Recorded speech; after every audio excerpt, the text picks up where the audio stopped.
अयोध्या की धरती से पीएम मोदी की ललकार, सदियों पुरानी कसम, पूरी दुनिया में रामलला की जय जयकार। प्राण जाए पर वचन न जाई, पीएम मोदी ने खाई थी जो कसम वो निभाई। 2027 चुनाव से पहले पीएम मोदी का बड़ा संदेश, अयोध्या की धरती से कहा, ऐसा बौखला उठे राहुल और अखिलेश। मंदिर वहीं बनाएंगे और धर्म पताका भी फहराएंगे। साल 2014 में जब नरेंद्र मोदी ने देश की सत्ता संभाली तो सदियों पुरानी उस कसम को पूरा करने का देशवासियों से वायदा किया जो अधूरी थी। पीएम मोदी ने पहले राम मंदिर बनाने की कसम खाई और उसके बाद राम मंदिर पूरा होते ही शिखर पर धर्म ध्वजा फहराने की कसम खाई। राम मंदिर को लेकर विपक्ष ने खूब रोटियां सेकी, तरह तरह के आरोप लगाए, लेकिन फिर योगी और मोदी की जोड़ी ने प्रण लिया और राम मंदिर बनकर तैयार हुआ। 5 अगस्त 2020 को राम मंदिर का शिलान्यास हुआ और 22 जनवरी 2024 को रामलला अपने गर्भगृह में विराजमान हुए। उस समय पूरी दुनिया ने वो नजारा देखा और सनातन की ताकत का लोहा भी माना। राम मंदिर को बनाने के लिए 5 साल 7 महीने 2 सप्ताह और 5 दिन का वक्त लगा। राम मंदिर का निर्माण पूरा होते ही पीएम मोदी ने आज सदियों पुरानी कसम को भी पूरा कर दिया। अयोध्या के राम मंदिर पर पीएम मोदी ने भगवा की धर्म ध्वजा फहराई। पूरी दुनिया ने फिर एक बार सनातन का लोहा माना। साल 2027 में उत्तर प्रदेश में चुनाव होने वाले हैं। उससे पहले पीएम मोदी ने इस धर्म ध्वजा को फहराकर पूरा खेल पलट दिया है। पीएम मोदी के साथ आरएसएस के सर संघचालक मोहन भागवत और उत्तर प्रदेश के मुख्यमंत्री योगी आदित्यनाथ भी मौजूद रहे। भव्य राम मंदिर के शिखर पर धर्म ध्वजा फहराने के बाद प्रधानमंत्री नरेंद्र मोदी ने पूरे विश्व के करोड़ों राम भक्तों को बधाई दी और 2027 के चुनाव से पहले अयोध्या की धरती से बड़ा ऐलान कर दिया।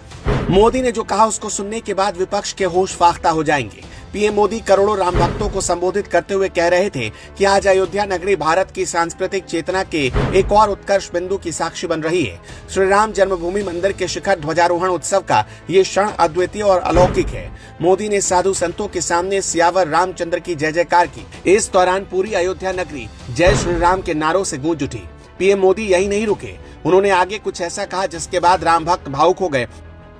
पीएम मोदी ने कहा, आज सदियों के घाव भर रहे हैं, सदियों की वेदना विराम पा रही और संकल्प सिद्धि को प्राप्त हो रहा है। राम मंदिर के शिखर पर फहरा यह ध्वज भारतीय सभ्यता के पुनर्जागरण का ध्वज है। यह ध्वज सदियों से चले आ रहे सपनों का साकार स्वरूप है।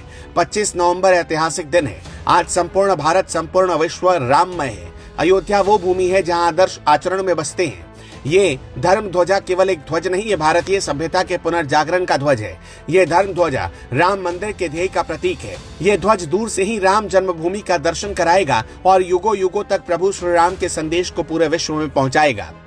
पीएम मोदी ने कहा कि मैं करोड़ों राम भक्तों को इस महत्वपूर्ण क्षण के लिए बधाई देता हूं। इस दौरान उन्होंने राम मंदिर से जुड़े हर वास्तुकार और हर योजनाकार का अभिनंदन किया, साथ साथ सभी दानवीरों का आभार व्यक्त करते हुए धन्यवाद दिया।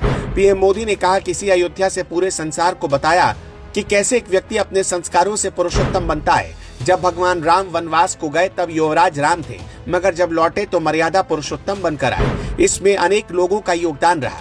इस दौरान पीएम मोदी ने विकसित भारत के संकल्प पर बोलते हुए बड़ी बात कही। उन्होंने कहा, सबके सहयोग से हमें 2047 तक विकसित भारत के संकल्प को पूरा करना ही होगा। हमें प्रभु श्री राम के व्यक्तित्व को आत्मसात करना होगा। राम यानी जीवन का सर्वोच्च चरित्र। हमें अपने अंदर राम को जगाना होगा, अपने भीतर के राम की प्राण प्रतिष्ठा करनी होगी। इस संकल्प के लिए आज से बड़ा सुअवसर कोई नहीं हो सकता, इसलिए हम संकल्प ले कि अपने भीतर राम जगाएंगे।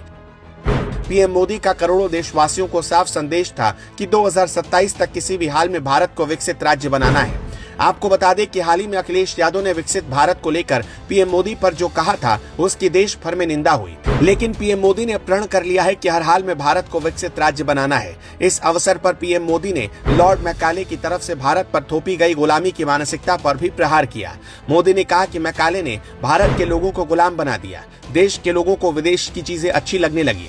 हमें इस गुलाम मानसिकता से बाहर निकलना होगा, तभी देश का विकास हो पाएगा। अगले 10 साल यानी 2037 तक हम इस मानसिकता से निजात पालेंगे। पीएम मोदी ने आज अयोध्या से विकसित भारत को लेकर जो बात कही वो विपक्ष को कांटे की तरह चुभ रही है। खैर, राम मंदिर पर आज वो केसरिया झंडा लहर गया जिसे देखकर हर हिंदुस्तानी का सीना गर्व से चौड़ा हो गया। ब्यूरो रिपोर्ट, जेवर 24।